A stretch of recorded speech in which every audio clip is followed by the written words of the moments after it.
Hello everyone, फिर से एक बार स्वागत है आपका डेबिट एंड क्रेडिट पर। अकाउंटिंग के फंडामेंटल्स को डिस्कस करते हुए पिछली क्लास में हम पहुंचे थे अकाउंटिंग टर्म्स के चैप्टर पर। अकाउंटिंग की टर्म्स जो होती हैं उनका एग्जैक्ट मीनिंग क्या होता है, क्योंकि बिना अकाउंटिंग टर्म्स को समझे आगे अकाउंटिंग में बढ़ना ठीक नहीं है। इसलिए हमने पिछली क्लास में कुछ 10 टर्म्स के बारे में डिस्कशन किया था। आज उसी क्रम को आगे बढ़ाते हुए हम कुछ और टर्म्स के बारे में डिस्कस करेंगे और उसमें एक बहुत इंटरेस्टिंग टॉपिक इस क्लास में कवर होने जा रहा है, वो है एक्सपेंडिचर और एक्सपेंस में अंतर क्या होता है।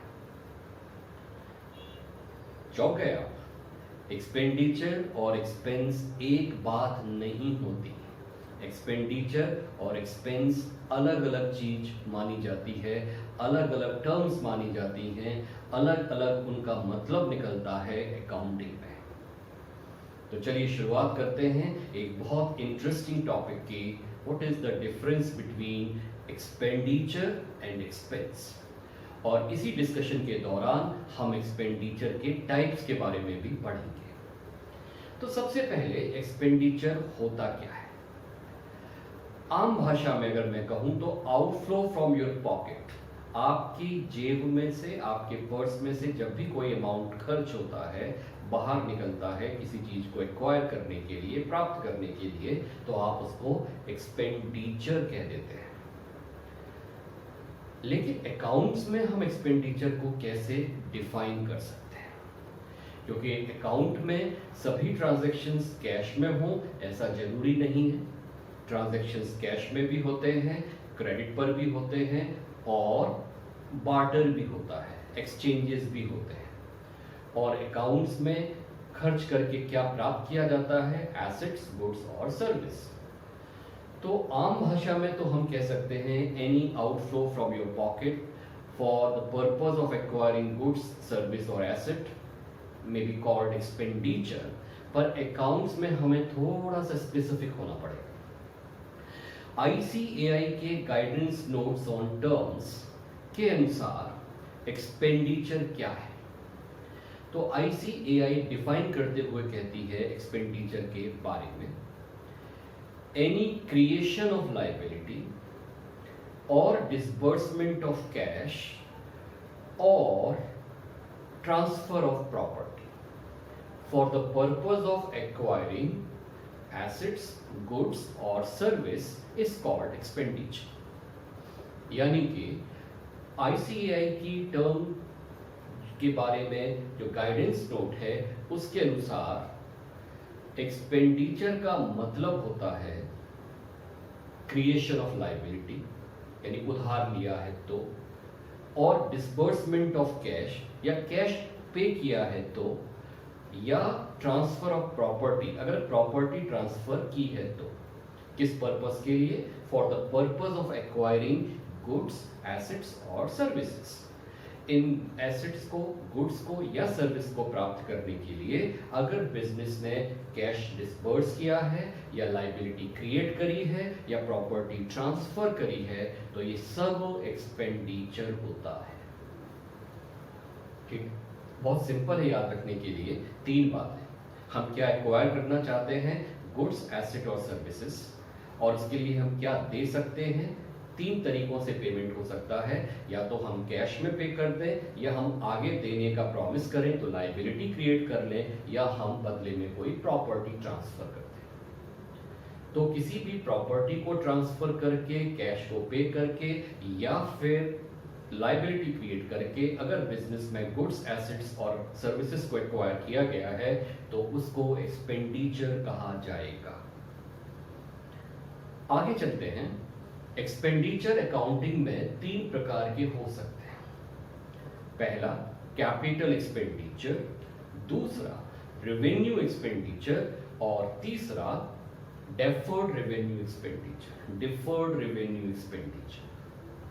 तो 3 प्रकार में एक्सपेंडिचर को बांटा जाता है, capital expenditure, revenue expenditure and deferred revenue expenditure.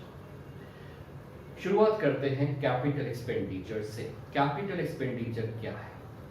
तो ऐसा एक्सपेंडिचर जो कि नॉन रिकरिंग नेचर का हो, जो बिजनेस की अर्निंग कैपेसिटी को बढ़ा देता हो और जिसका बेनिफिट 1 साल से ज्यादा उपलब्ध हो, अवेलेबल हो, that is going to be called capital expenditure. Any expenditure which is of non-recurring nature, which increases the earning capacity of the business and whose benefit is going to be available for more than one accounting period, is going to be called capital expenditure. जैसे कि एक machine खरीदी गई, तो कोई भी business में machine रोज तो नहीं खरीदी जाती है, कभी कभार खरीदी जाती है, non recurring in nature. Machine खरीदने के पीछे का ऑब्जेक्टिव क्या है? टू इंक्रीज द प्रोडक्शन, तो अर्निंग बढ़ेगी और मशीन का बेनिफिट 1 साल से ज्यादा मिलेगा. तो ये हमारे लिए क्या हो गया? कैपिटल एक्सपेंडिचर हो गया. दूसरा होता है रेवेन्यू एक्सपेंडिचर. ऐसा expenditure which is not going to increase the earning capacity but only going to maintain the earning capacity. यानी ऐसा कोई भी खर्चा जो आपकी अर्निंग कैपेसिटी को ना बढ़ाए बल्कि अर्निंग कैपेसिटी को सिर्फ मेंटेन रखे और जिसका बेनिफिट 1 साल से ज्यादा न उपलब्ध होता हो जनरली, और जो रिकरिंग नेचर का हो, उसे हम कहते हैं रेवेन्यू एक्सपेंडिचर.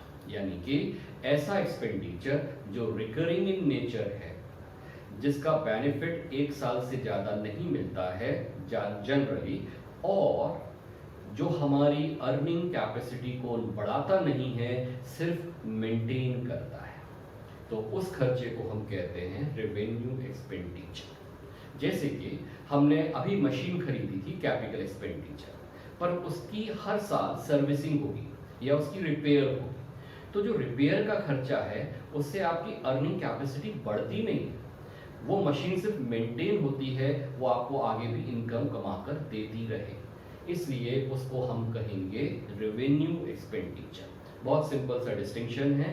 जो हमारी अर्निंग कैपेसिटी को बढ़ाता हो वो कैपिटल, और जो मेंटेन करता हो वो रेवेन्यू.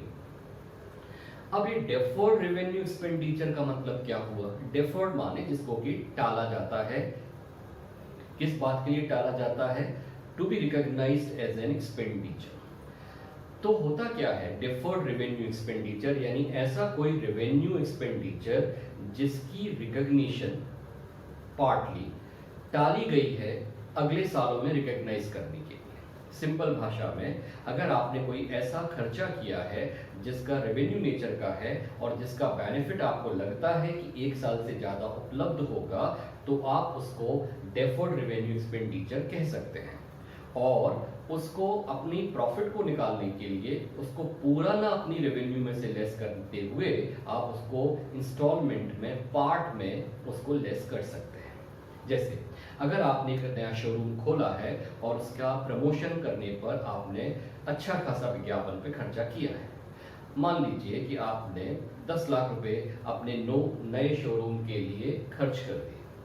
अब आपको लगता है कि इस खर्चे का हमें 2 साल बेनिफिट मिल जाएगा, यानी इस साल 5 लाख का बेनिफिट, अगले साल 5 लाख का बेनिफिट. तो फिर आप क्या कर सकते हैं कि इस 10 लाख में से इस साल का रेवेन्यू एक्सपेंडिचर 5 लाख ही माने और बाकी 5 लाख को अगले साल में रिकॉग्नाइज करने के लिए डेफर कर दें, डेफर्ड रेवेन्यू एक्सपेंडिचर. या फिर कोई नुकसान हुआ नॉन रिकरिंग नेचर का, बार बार नहीं होगा, नुकसान हुआ हो और उस पूरे नुकसान को हम अकेला इसी साल में नहीं रिकॉग्नाइज करना चाहते पर उसे कई सालों में बांटना चाहते हैं, तो उस केस में हम उसे डेफर्ड रेवेन्यू एक्सपेंडिचर की कैटेगरी में ले जाएंगे. तो 3 प्रकार के एक्सपेंडिचर होते हैं: capital expenditure, revenue expenditure and deferred revenue expenditure. अब बात करते हैं एक्सपेंस की. एक्सपेंस क्या होता है? एक्सपेंस का मतलब क्या होता है? ध्यान से सुनिएगा. That part of capital expenditure, revenue expenditure and deferred revenue expenditure whose utility expires in the current accounting year is called expense of the current year. यानी कि कैपिटल एक्सपेंडिचर का वो पार्ट, रेवेन्यू एक्सपेंडिचर का वो part और deferred revenue expenditure का वो part जिसकी यूटिलिटी इस साल समाप्त हो गई, उसे इस साल का एक्सपेंस कहते हैं। मान लेते हैं हमने जो एग्जाम्पल में मशीन खरीदी है वो 5 लाख रुपए की है और उसकी लाइफ 10 साल है।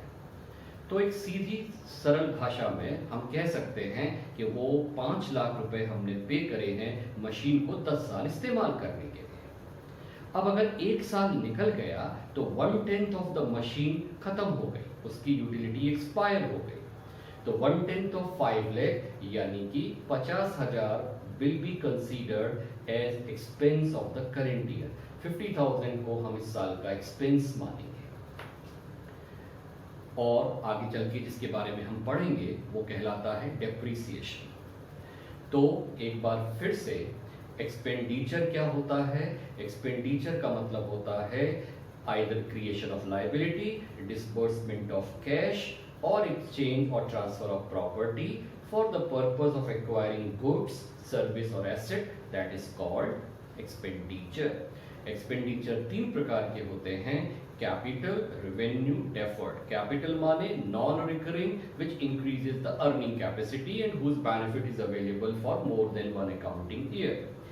revenue recurring in nature, not going to increase the earning capacity but going to maintain the earning capacity and whose benefit more or less restricted to 1 year। उसका बेनिफिट 1 साल के आसपास सीमित रहता है।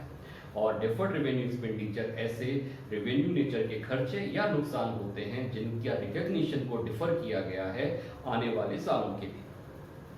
और एक्सपेंडिचर के बाद एक्सपेंस क्या होता है?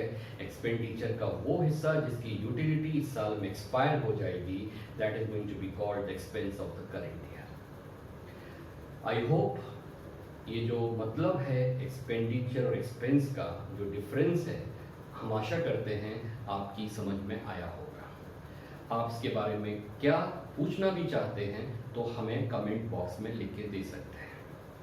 इस क्लास में बस इतना ही। आगे फिर हम और बात करेंगे अलग अलग प्रकार की टर्म्स और उनके इंटरप्रिटेशन और उनका अकाउंटिंग पर इन्फ्लुएंस के बारे में। लगातार नए वीडियोस की जानकारी प्राप्त करने के लिए आप जरूर सब्सक्राइब करें।